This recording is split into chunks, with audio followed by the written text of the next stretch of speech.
You're listening to Burn Rate and Bullshit, The show where founders, suits, and corporate clowns all get called the fuck out. where Josh Robinson and Mike Nathan, entrepreneurs turn VCs. With zero filters, strong opinions, and a bullshit detector set to high. Welcome to the only business podcast that actually tells it like it is. I'm a desperate man. Send lawyers, guns, and money. This shit has hit the fan. People love to say, all you need is hustle. Cool story. The failure data says otherwise. Most businesses don't die because the founders weren't motivated enough. They die because there was no real demand. They ran out of cash, or the team couldn't execute once things got hard. You don't beat those odds with vibes. You beat them with a plan, a real market, and enough dry powder to survive the first time shit hits the fan. Everybody romanticizes about just start until the IRS shows up and partner walks or a customer threatens to sue you and you realize your entire legal strategy is a template you downloaded at 2 a.m. in the morning. Real talk. Starting a business in 2026 means dialing in with taxes, compliance, contracts, in a world where regulators, landlords, and platforms all want their pound of flesh. You can have all the guns and money you want, but if your paperwork is trash, you're dead on arrival. All right, Mike, you have started more than a couple. More than a dozen. More than a dozen. Okay, we're keeping count. All right. Accountants tend to want me to do that. Yeah. What do you actually need to get started? You are more of kind of the Wild West cowboy, Yep. slinging guns. Gunslinger. Yeah. Lawyers, guns, and money. Yep. Send them. What do you need? Well, it's going to sound super quaint and probably pretty hokey, but the very first thing you need to have is a reason why. What the hell's your purpose? Why are you doing it? Are you bored? Got nothing else to do? Or Seems like fun. sounds fun on TV. Yeah. That Mark Zuckerberg guy seemed to do it pretty young. Probably can get on his game plan. But I mean it sincerely. Are you running away from something? I hate the corporate grind, or I've VP of Sir Who's What at big $1 billion corporation. You think being an entrepreneur looks cool, sounds fun. You can go slumming for a little bit and do that. But the reality is, if you don't have a burning desire to either be successful, to provide for your family, or want that sort of life of freedom, responsibility, all of that stuff, it's going to ring really hollow. So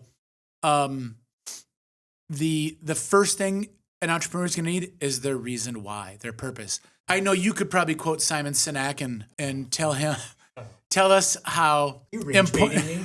a little, or a lot. I mean, Simon really nails it when he says you really need to know your why, because everything starts there. And I would agree with that. We can call it something else, purpose, but that really is. I'm going to riff for it a little bit more because it's more than that. So once you have your why, once you're motivated, the number one thing most people lose track of is the offer. What do you mean by that? What am I selling at what price? What solution am I solving for? Just because I can print t-shirts online and sell them on Shopify, should I? Should I though? Is that a really compelling offer to somebody? I suppose you might have a really cool, unique t-shirt to go do something. T-shirt. Nothing. I just know that there's a lot of Me Too stuff out there. So I think the confusion is just because you can start a business doesn't mean you should. Your offer should be super compelling, super concise, something you can deliver either cheaper, faster, or better than someone else. Mm-hmm. So your offer has to sing. People don't spend enough time on that. Like, hey, I'm going to go into the lawn care business. That's great. I hope you have a competitive advantage. Like, do you guarantee I'm going to cut your grass within 3 hours of it raining before or after or something? Or if you're snow removal, the second it gets to a 1/4 inch, I'm coming to plow it, or your money back. Something, right? So I think those two pieces almost seem, channeling your inner Tony Robbins a little bit, where, hey, you better know your purpose and you better have a really short, compelling offer. If you listen to Alex Hormozy, he'll tell you offers everything. Offers king. You're a dumbass to refuse my offer. It's going to be so good. Too little time is spent on building that out. And I know you want to get to the X's and O's, but I think those are two sort of your IP, your I don't know how you put that, the intangibles you need to have sorted out before you go. Yeah. I don't disagree with any of what you said there. I give Simon Sinek a lot of shit, rightfully. On air confession. Do we need a confession booth? No, we've addressed that. We don't need to relitigate that. A lot of comments, a lot of good views. My issue is, yes, you need the why or the purpose, whatever you want to call it. And what you just touched on is there's so much more that you need beyond that. Like that's a must-have, but it's not the only thing that you have to have. And so there are a dozen different studies out there. The Census Bureau, labor statistics, publish these things all the time. 20% of startups fail in their first year. Easily. 90% don't make it to 5 years. Yep.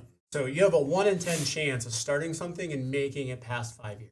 It's brutal. It's brutal. So the 9 out of 10 that don't make it, why don't they? And there's a lot of different reasons, but there's been some studies out there. You want to guess what the number one reason is why companies don't make it to the 1 or the 5 year? There's not enough demand. There's no sales. Yes. 42% fail because there's no market.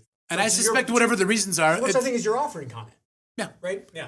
Is it compelling? Do you have a big enough audience? Are you so much different than every other person? I would even say I'd push in on that to even challenge like that 42 almost seems low because a lack of sales or a lack of revenue coming to the company likely precipitates the other 58. Quick on the math. You're good at that. Yeah. Very good. Put me in the spot. Off for that one. That's Kept the socks and shoes on. Mom would be proud. But that other 58%, some component of it is that, we didn't sell enough. We didn't have enough money. well, for different reasons, right? Yeah, Like, so but for different number two reasons. reason is... I'm a sales guy, so everything gets solved with more sales. Well, right. We know that to be true. So, 42% is there's no market demand, which manifests in a way of sales. But then, the number two reason is 29% of companies that fail in the first year, they just run out of cash. Well, you run out of cash because you don't have any. Undercapitalized, I believe, is the right? MBA or term for you that. don't have enough money to put into it, right? Can't raise enough. Number three reason is wrong team, which again, that manifests this way. You're not executing operations or you're not getting sales. That's right. And then the number four reason is competition. So Really? You're getting beat on price or outperformed. So all of these reasons, I think, are overlaid. Right? There's crossover between all of them. And you kind of blur the lines of, well, if it's that, it's really this. To your point, if you don't have fucking sales, it's not going to work. There's 100 different reasons. When you said competition is number 4, I sort of giggle a little bit. I mean, that might have something to do with the number 1 thing if you don't have enough sales. Right. I'll give you the Mike Nathan experience on this. Almost never is the competition the problem. Almost never. It's generally somebody it's your own internal shit that's going on. Yep. It's internal strife. Either you're not doing enough, fast enough, at the right time, all those things. It's the internal lack of execution.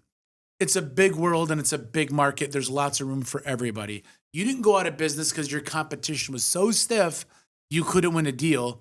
No, you couldn't execute consistently enough. That's why.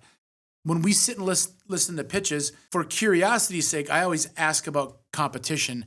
And if you're starting a side hustle or a new company, you're asking for money, you better know who your competition is.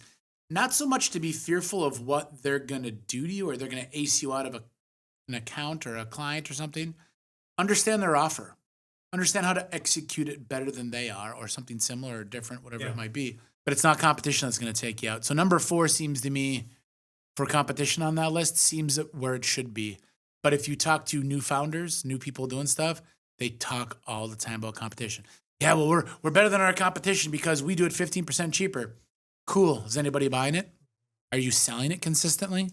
Are you delivering on that all the time? It doesn't fucking matter. You think you've got the competition beat.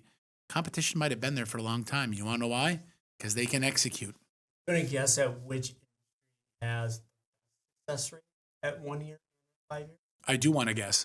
Let me just talk out loud. Maybe healthcare and or 5 year. What do people do for 5 years and they don't go out of business? So it's the same industry that's got the best success rate for both the 1 and the 5 year. I might say, I bet you not. I was going to say construction, but it's so crazy. It's not restaurants. I'll say like home health or something or healthcare. Final answer. Good old farmers. I think that's inclusive of big proliferation around that, but yeah, it definitely farming. Should have been a farmer. Yeah. Worked out for Cargill. So one of the worst is it did work out. Agriculture seems to be a pretty good place for them here in Minnesota, or over in Minnesota. Yeah. The largest privately held company in the world. They have their finger in a few things in agriculture, commodities. Yes, agriculture's the best. Now you're 83% success rate. 17% versus 20% are still a high failure rate in that first year, but it's the best, the best success rate. Restaurants actually, Shocker. not surprising. Shocker. I think this actually our next episode, one of the companies talk about specific where we would start a company. So let's not go down all that path, but like it's interesting to see. Remind us to talk about the food truck. So is the food truck just a way to lose money slower than doing an actual restaurant? There's less the rest for the repo man. There's less assets, startup costs. Yeah, less hard assets. Yeah. Anyway, do you want to transition to talk about some other things you probably need? Some more of the traditional, or do what else you got? So I think it's really important. I've learned this again. I'll dip into my well of experience. Likely, a founder is going to be really good at either sales, ops, or finance. You've got one of the three legs of the stool covered. As like a solopreneur. As a solopreneur, you likely can't do it all. So what you need to have is somebody or something in charge of those three buckets. And a lot can go into ops, a lot can go into finance, a lot can go into sales. But you need to cover off on all three of those. And if you're a founder, you ought not to be doing any two of the three. You might end up doing it, but you ought not to. If you're really good at ops... Why do you say that? Because if you want to, I guess, scale beyond being a solopreneur, and maybe, I suppose this advice could be both ways a little bit, you can't be doing two of the three core things. I am a big fan of 80-20 and focusing in on what makes the biggest impact for your business. I call it the hammer. And cleverly, I call it the hammer. And it's a focusing on do the one thing that moves your company forward the most often, right? And when you think you're going to try to juggle all of the things, you're not going to grow, you're not going to scale, you're not going to get to where you want to be. So that's why I say you've got to split those things up. So that might if you're comfortable with it being like a solopreneur, kind of lifestyle business, keep it small. That's still probably outsource not the right it. advice, but no, I would. So here's what I mean by that. Cover them off. Have yourself a good attorney. Have a relationship with a good attorney. FYI to all the entrepreneurs out there, your legal expenses, your budget that you have, like, I'm just going to put $2,000 a month into that and let it roll. What would you say to that? I'd laugh out loud. I do the spit take, right? Yeah. I do one of those. Yeah. Your legal be first year minimum $50,000 to $100,000 minimum. If you've got a good one, and that's probably okay if it's a little less than that. Get yourself a good CPA, a bookkeeper, someone to do your books, someone to pay your stuff, keep track of stuff. I know you can do it with QuickBooks, and probably now with all the AI folks, you probably can, but then have that be the keeper of that. And use that, utilize it. Yeah. So, and let's say you're the salesperson, or if you're not the salesperson, that's what I'm saying. You don't have to do it, but you have to cover off on it. So either you need to do it, hire somebody else to do it, or something else to go do it. Yeah. That's maybe so all those are needs.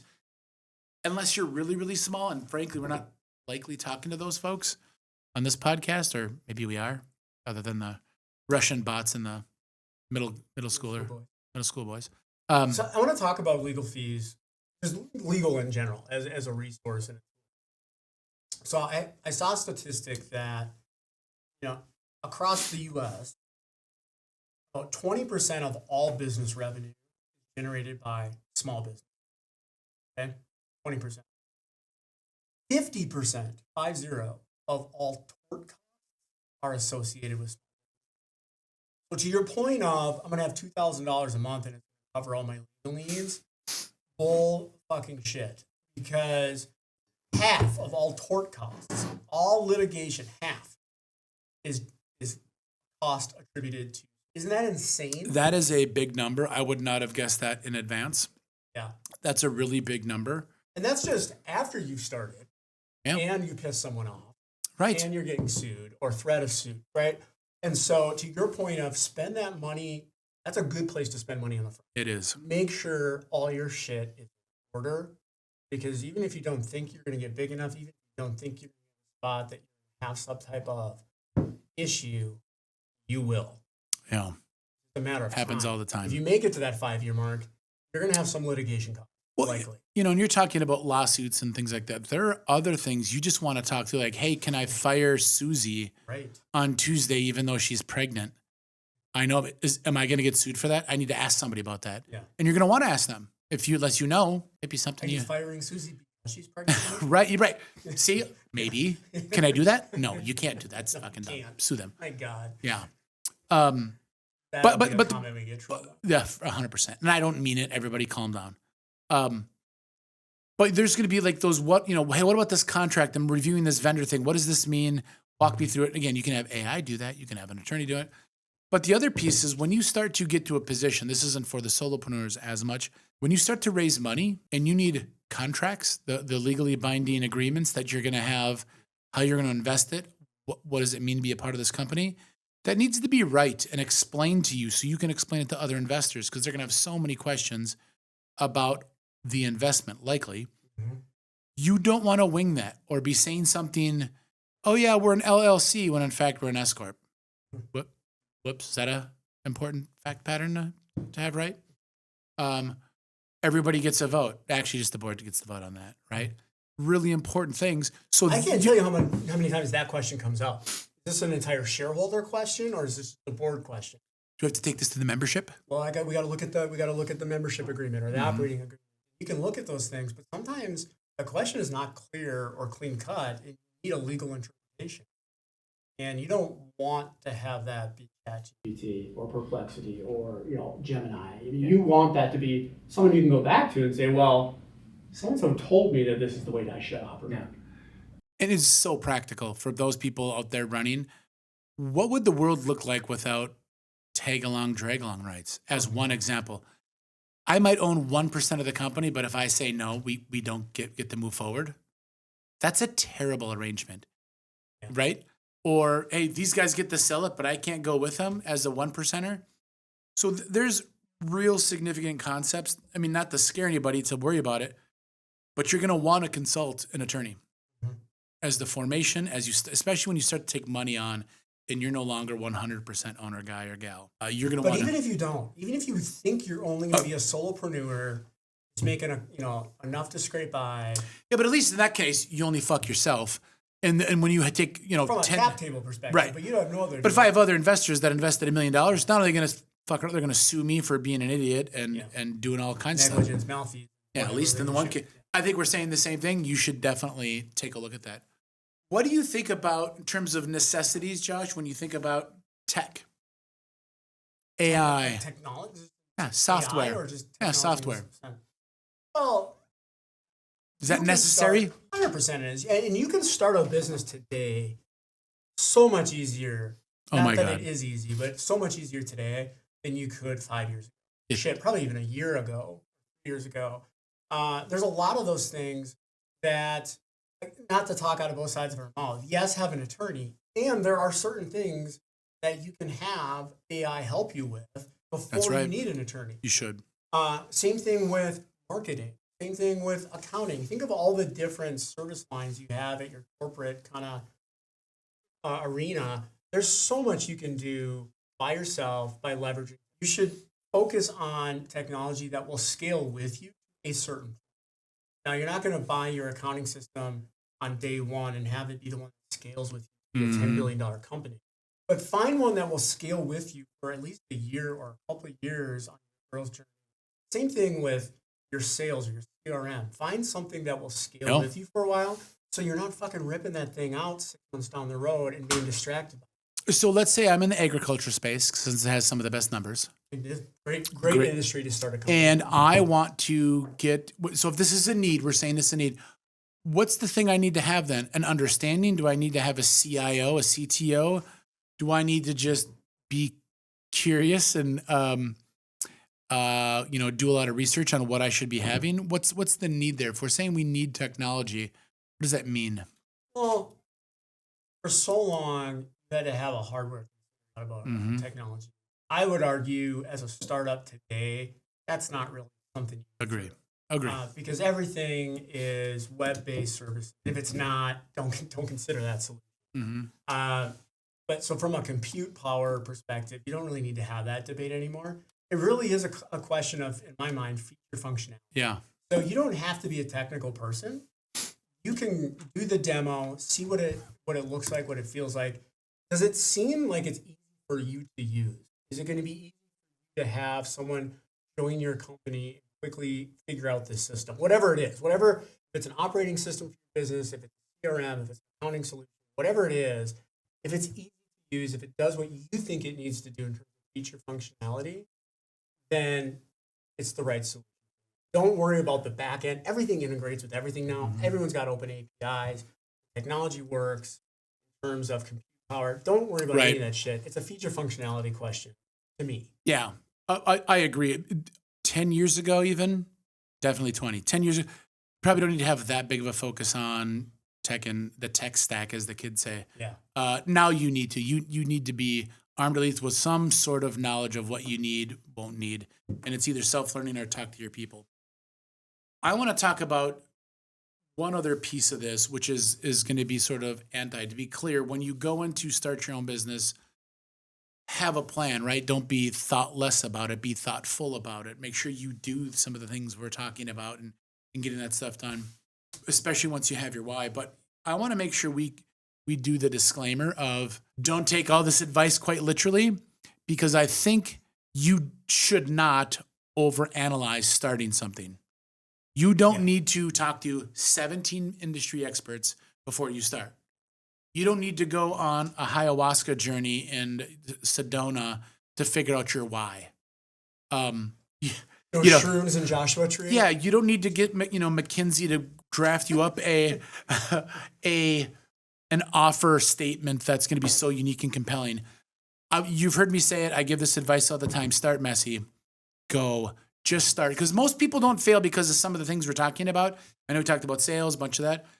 Most people fail because they never fucking started. That's true. If there's a survey, I can't quote it like you do, but I just read it the other day. 67% of adults in this country said, I want to be an entrepreneur. I want to start my own business. 1.5% actually do that every year. That's a huge delta. So what happens is, I want to be, maybe some of that 67% or 2/3 of Americans just think it's romantic and want to do it. And they probably did some of the analysis and said, no, I shouldn't go. But there's a lot of people that over fucking think this, that everything's got to be perfect. My website's got to be great. I got to get my cards in. When we do digital thought leadership and podcasting, were we any good at the beginning? Are we any good now? I mean, some of us don't even come prepared for shows. Some of us don't. Some of us don't. And I think that's okay. I mean, it's for all. My point is, action, Tony Robbins again, taking massive action cures all ails. Go do something. You don't solve anything by worrying about something. You don't solve anything by overthinking it. You get shit done by doing stuff. Accomplish something. Serve up some value. That's what I want to make sure we start, or at least leave it there. Like, check the boxes. Make sure you've got the essentials, but don't overthink it. Just fucking go. Start messy. Hey, Mike, I got a question for you. So to that comment, there's a lot of people that want to start businesses. Not many do. What state do you think has the most? Small business, startups. Ooh. What state has the most as of last year? Out of the 50 states? Out of the 50 states. I'll go California or Texas. California. Yep. Not surprising, right? Yeah. Big population. It's got the biggest, one of the biggest. They got Silicon Valley. They got lots of great success stories. What's the least? Sioux Falls, South Dakota. No, you're on the right track though. It is a Montana, low population state. Wyoming, maybe then, just because of the numbers. Alaska, huh? So there's just under 72,000 small businesses as of in Alaska. There's 4.1 million in California. I bet you if you looked at Alaska though, I might not. I mean, I know something about Alaskan businesses. I own part of one up there. Mm-hmm. There's a lot of independent folks up there that just like, hey, I've got my own bush plane. It's Jimmy's Airways. Flying. It may not be, because this is based off of census data. So the numbers are probably super low, I guess is what I'm saying. But I bet you as a percentage of population, Alaska might be huge. That's true. Yeah, like a per capita. Yeah, per capita, yeah. We got about 90,000 small businesses here in South Dakota. Oh, beating out Alaska. What would you guess your home state, Minnesota? Minnesota? You said 90,000 is here? Mm-hmm. Is that what you said? Mm-hmm. So Minnesota is going to be a factor of, I'm going to say 750,000 in Minnesota. 525, okay. So 6-ish times more? Mm-hmm. Something like that? Okay. Which is interesting because I would say there's more than 6 times the population. That's what I was thinking. I honestly think farther west and rural you go, that sort of manifest destiny, hotshot independent cowboy thing. Yeah. That's a real thing. Why would you employer? I'm not a fucking employee. I work for myself. Me and my ranch. It's called the Yellowstone. I'm John Dutton. So we've talked a lot about small businesses. For a lot of people, the dream then is, I want to be a unicorn. I want to be $1 billion plus. The unicorn. I wasn't able to find a statistic. I'm sure you probably could just do the math yourself based off. I'm great at math. I don't have the statistic of how many startups end up becoming. I mean, it's got to be super about as close to zero as you can be without that. Mm-hmm. But my question is, how long does it typically take? Ooh, great question. Become a unicorn? Because that number is published. I bet you, so most, the average, it's over a decade. Probably 15 years, 10 to 15 years. I would have guessed that too. What is it? 7. Get the fuck out of here. For companies that become a unicorn. Obviously, there's so many that never get there. But for companies that do become a unicorn, they do it on average within 7 years of being. Isn't that's way lower than I would have guessed. Way lower than I would have thought. Yeah. So that's got to be like tech facing, right? Like, well, I think that's because the tech world is so outweighted in terms of being right. When it's scalable, you can do so many things with software technology. Kind of like if you got to hire 85 idiots for every 85 widgets you need to sell. I mean, employees and valued customers is what I mean. Yeah, that's what you meant. That's what I meant. Then that's going to take longer, obviously, more cash, more time to mess something up. So yeah, you need that That's a meteoric. Would you guess that that's a higher number or a lower number in Europe? I bet you that's way low. I bet you we do everything faster than Europe. Yeah. So the Europe average is 7 years and 9 months. Oh, that's So I would have guessed 7 years was way too low. The U.S. and I would have guessed the U.S. and Europe would have been way further. Like Europe would have been double. If it's tech space, you got to think the best tech in Europe. They build for an American market though. So they're adapting. So it might not be the same thing. So, I mean, it's just interesting. I mean, it's just obviously not a lot to get there, but when they do get there, it seems to happen relatively quick. Not that 7 years is super fast, but that's all. They go from 0 to I like $1 that billion. study. Yeah. I thought that was interesting. Well, all right. So we've talked a lot about what to have, what not to have. What's the 30-second elevator pitch? These are the 3 fucking things you have to have. Don't be an idiot. Like Nathan said, it's truly this. Have a get up out of bed every single morning, 3 a.m., wake up in a cold sweat, awesome reason to start a company. Number 2, you better have an offer that sings. Everybody's going to want it. And lastly, you better have an amazing way to sell it. You better have an amazing frictionless way to sell that. Those are the 3 things. You got to have that. If I don't see that in your company, I'm probably not investing. That's it for this round of burn rate bullshit. Where the only thing we sugarcoat is our coffee. You like what you heard? Great. You didn't? Even better. We're not here to make friends. Hit subscribe, share it with someone who needs a reality check. And remember, hype dies and execution wins. Stop pitching and start proving. Next time on Burn Rate and Bullshit, we're naming names. Which industries are real opportunities and which are straight up meat grinders. Your big idea is another restaurant, direct-to-consumer brand, or Me Too SaaS, bring a helmet. Send lawyers, guns, and money. This shit has hit the fan.